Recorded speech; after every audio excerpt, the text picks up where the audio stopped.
So we experienced a few casualties on today's job, but in this video, I'm going to walk you through step by step by step how to install carpet in a small 12 by 12 bedroom. Yes, it's Carpet Mike here from carpetexpertblueprint.com, and in this video, I want to walk you through each and every step so you DIY types can go ahead and do your own carpet installs when these professional carpet installers never show up. So as you had seen in the first part of the video here, I had a couple casualties from this job site. So rule number one, throw some gloves on. Next, we need to get some tack strip down. We have a wood subfloor. So we're going to go around the room with our tack strip, tracing the walls through and through, and you're going to leave roughly a 1/4 inch gap from the quarter round baseboard all the way around. Just work your way all the way around the perimeter till you get it all lined up and you're good to go.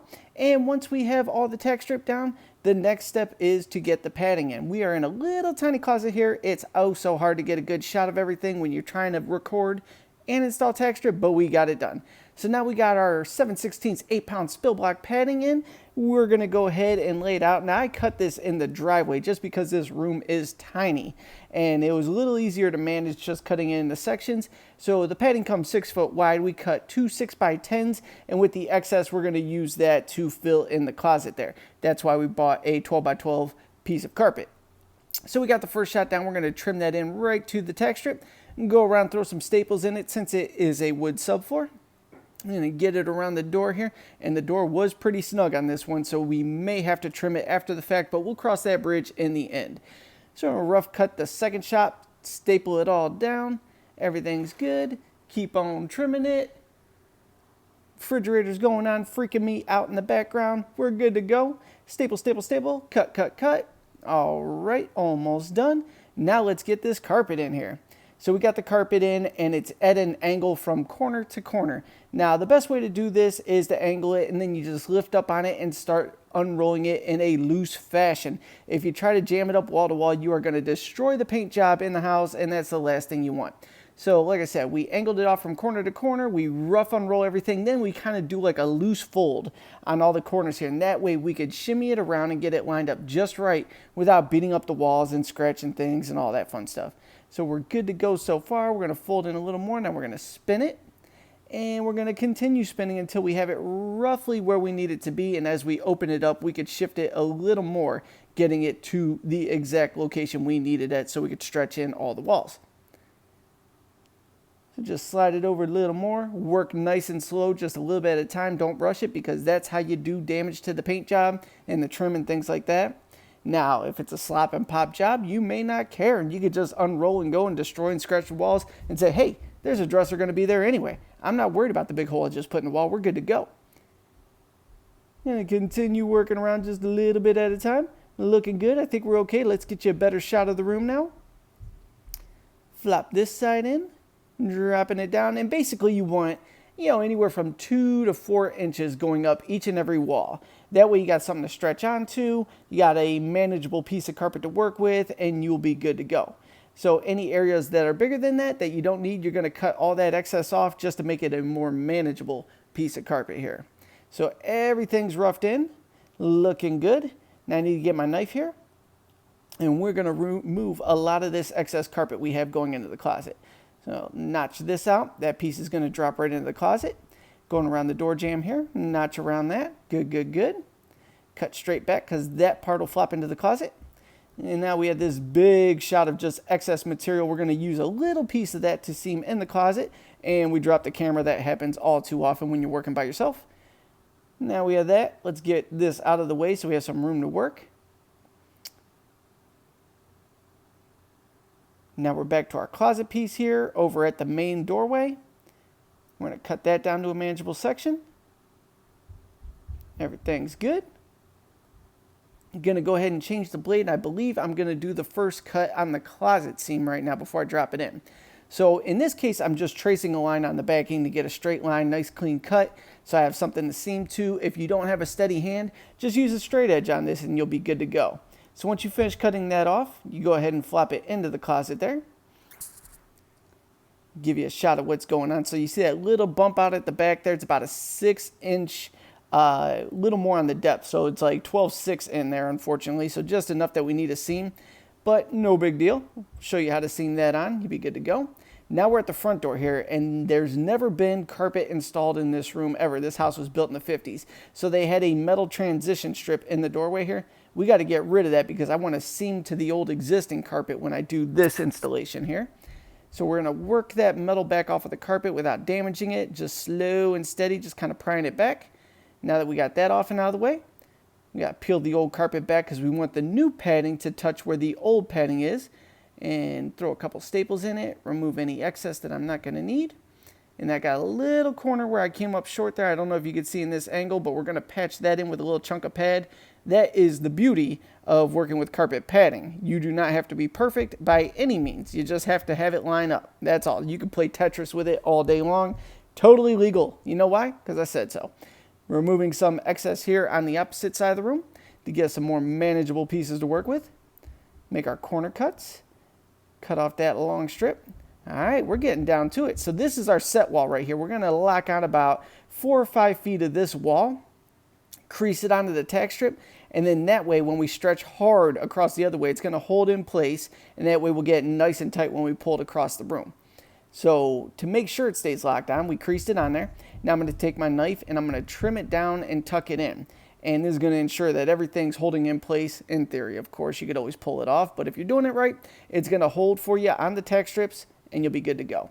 So just a little at a time, trim it down, basically cutting it like a 1/4 inch hefty. So when you tuck it, it drops right into place and you're good to go.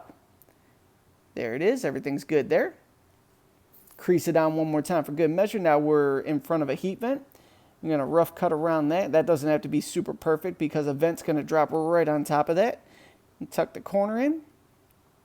Crease it on one more time just to make sure it holds. Now I'm at the opposite end of the room. This is where the main walkway door is. There's another vent over there. We're going to rough cut all this in and we're going to kick hard away from the wall we had just locked on. So give it a couple good kicks there. Make sure it's locking onto the tack strip. Just work our way down, moving the kicker, maybe a kicker head space at a time. And take a minute to go ahead and crease everything on. You should be good to go. And just work yourself away from any excess carpet there. Trim it down. We're going to tuck it. Now we have the first section of the length stretched on. And this is basically 5 feet of opposite walls stretched and locked on to the tack strip. And then once we have that, we can set our easy wall and burn our doorway seam. So I'm going to go ahead and tuck that down. So technically, we'd call that like a 1/4 of the room is done at this point. I don't even know if that's proper math, but we're going to say that in this video because that's what we're rolling with. Alrighty, so you can see, boom, that's where I started, where I'm at right now. And then where the door is, where I just stretched hard. Now I have this long wall with the closet. We're just going to tap that on and lock it into place. That's our set wall there. And we're just giving a nice little easy kick, locking onto the tack strip. And once we get that on, we're going to crease it on real proper.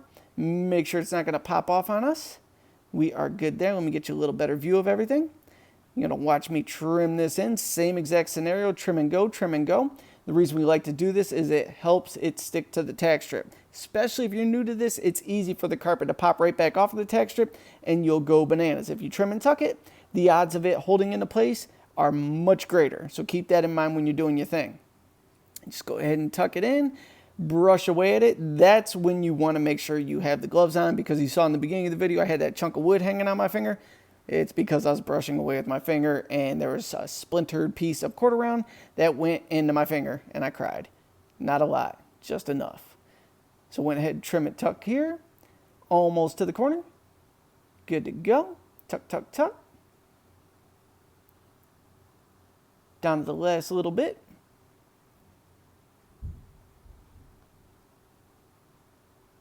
Cutting a 1/4 inch hefty with my knife. Then I'm taking my hook knife, tucking it into place. I know this is tedious, but we are walking through step by step.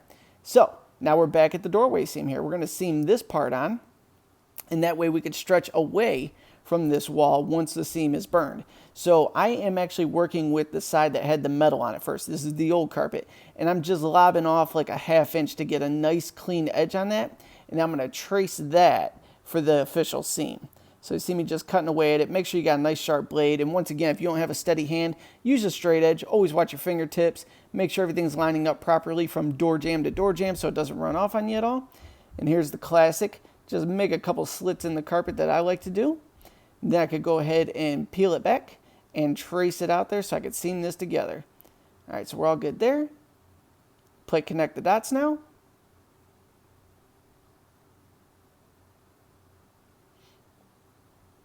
Almost there. Couple more. And we're good. So let's make sure it lines up. And if for some reason it's a little hefty or something like that, just shave a little bit more off till it lines up perfectly. Now I'm sticking the seam tape under the seam. And I'm going to get the seam iron in place. And we are going to melt these two pieces together. Now, when you burn your seams, you basically let the seam iron sit there for about 8 to 10 seconds. Slide it an iron's length forward. And then go ahead and you typically want to peek in there to see if the glue's actually melted. If it is, you go ahead and put it together, just like I'm doing here. There's a couple other tools you could use in these scenarios, but in this video, let's assume you're a DIY person and you don't want to buy all the tools. Just kind of finesse it like I did with my fingers there. To make it blend in, you slide the iron out. You drop the seam together. Make sure there's no fibers falling down that glue. Everything is good. Looking good. Life is good. And then you tuck in those two sides with your hook knife. Now, I am directly opposite that door where I just burned the seam. I'm rough cutting everything in. Making my corner cut. I'm cutting around that cable cord. Everything's good. And I'm going to take my kicker and I'm working my way down that wall there. Just stretching it on as hard as I can to go ahead and lock it onto the tack strips. Make sure everything's holding in place. Everything's good. Take your hook knife as you go. Use that to crease it onto the tack strip so it locks into place. You could also use like a 5-in-1 or a stair tool for this. I personally just like the hook knife. That's my go-to, so that's why I use that. Get a fresh blade in the knife. We're going to take our time and trim and tuck this in, just like we did in the other parts of the video here. Cut it about a 1/4 inch hefty to that quarter round. Tuck it into place. Good, good, good. Swoop it a few times to blend it in. Go ahead and notch out the next section here. Trim it down. Take your hook, tuck it in. And getting down to the finale here. Now, the next wall we're going to jump on is the wall that runs alongside. See that heater vent there? That's the one that was next to the main door. Now we're going to start at the heat vent and just go all the way down to the wall we had just kicked on. So we're going to grab the kicker. And this is, in this part of the scenario, kind of a set wall too, so we don't have to get super aggressive on this part of the wall. I'm just giving it a good kick just to lock it on, but I'm not going bananas on this thing. I just want to make sure it's, pulling any real basic slack to the wall, locking on the tack strip, creasing it on. Everything's good.